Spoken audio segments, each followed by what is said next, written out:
Guys, dito kayo manghuling manok kayo, no? Ayun. Nandito, daming kaya, no? Ayun, ang isang puti Ayan, ano eh. May lahing labuyo.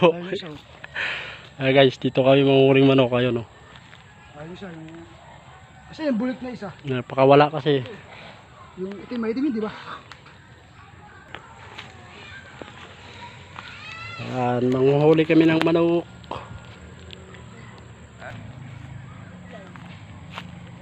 Bigyan mo ako dito.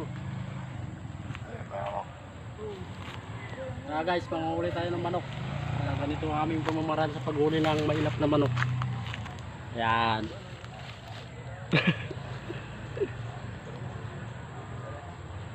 I-ready muna natin at lagyan ng patuka. Napasikat muna. Umigkas. Itaas mo lang yung bowl.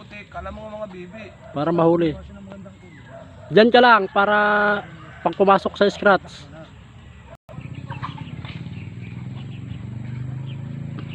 Guys, hirap hulihin. Sana. Ang hirap palapitin sa aming ayan. Ito yung aming panghuli, ayun, may scratch sa dulo yan, ayun.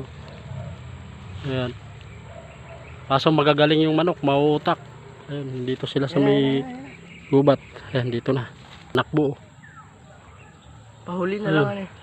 Ayun. Ayan guys, bigo ang ating panghuli. Mahilap yung manok. Saan pumunta? Ito sana ang aming panghuli. Dalawa eh, wala naman kasing sumalubog ito eh. Ayan guys, di tayo nakahuli ng Ayan. Pero hintay-hintayin muna namin. So guys, bibitagin na lang namin, hindi mahuli sa scratch. Ayaw kumakain, inahin. Kaso hindi yun yung hulihin eh. Ayan na guys, sana mahuli, pumasok ka lang sa scratch. Ayun. Ayun guys, yung manok sa dulo. Guys, uwi na kami at di kami nakahuli ng manok. Sawi. Mamayang hapon ulit daw.